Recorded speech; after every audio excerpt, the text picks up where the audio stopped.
খা খা কাঠফাটা রোদ্দুরে কৃষকরা যখন মাঠে কাজ করতে করতে ক্লান্ত হয় তখন তারা এই তাঁবুতে এসে বিশ্রাম নেয়। আমাকে দেখা যায় আমি রয়েছে একটি তাঁবুর নিচে, দেখতে পাচ্ছেন, এখন দেখা যায় এই তাঁবুটা মূলত এটা কৃষকেরা ত্রিপল দিয়ে তৈরি করে ফেলেছে মাঠের মাঝে। মাঝে মাঝে তারা যখন কাজ করতে করতে কোলার ভিতরে হাঁপিয়ে যায় মাঠের ভিতরে, তখন কিন্তু তারা সরাসরি এসে এই তাঁবুতে বিশ্রাম নেয়। এবং দেখতে পাচ্ছেন এটার নিচটাতে কিন্তু এখানটাতে এখন কিছু সার রাখা রয়েছে এবং কৃষকরা এখানে বসে শুয়ে কিছুটা সময় জিরিয়ে নেয়। একদম মাঠের মাঝে কিন্তু এই তাঁবুটা এটা টানানো।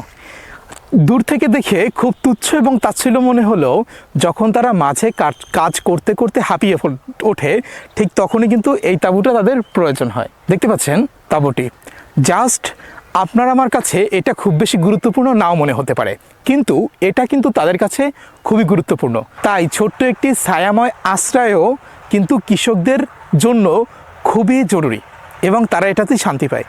যেমন কিয়ামতের দিন মানুষ ছোটাছুটি করবে, দৌড়াদৌড়ি করবে, কিন্তু মানুষ কোথাও আশ্রয় পাবে না। ঠিক ওই মুহূর্তটাতেই আল্লাহ তাআলা তার নিজ কুদরতে আরশের ছায়াতলে মানুষকে ছায়া দিবেন। জি, ঠিক তেমনই আমি এই মুহূর্তে ফিল করতে পারতেছি যে রোদ্দুর থেকে বাঁচার যে একটা দরকার বা একটু আশ্রয়, সেটা এটার নিচটা। খুব ভালো শান্তি লাগলো। একটু আগে আমি 2 মিনিট বসেছিলাম। ধন্যবাদ। ভিডিও ভালো লাগলে শেয়ার করবেন।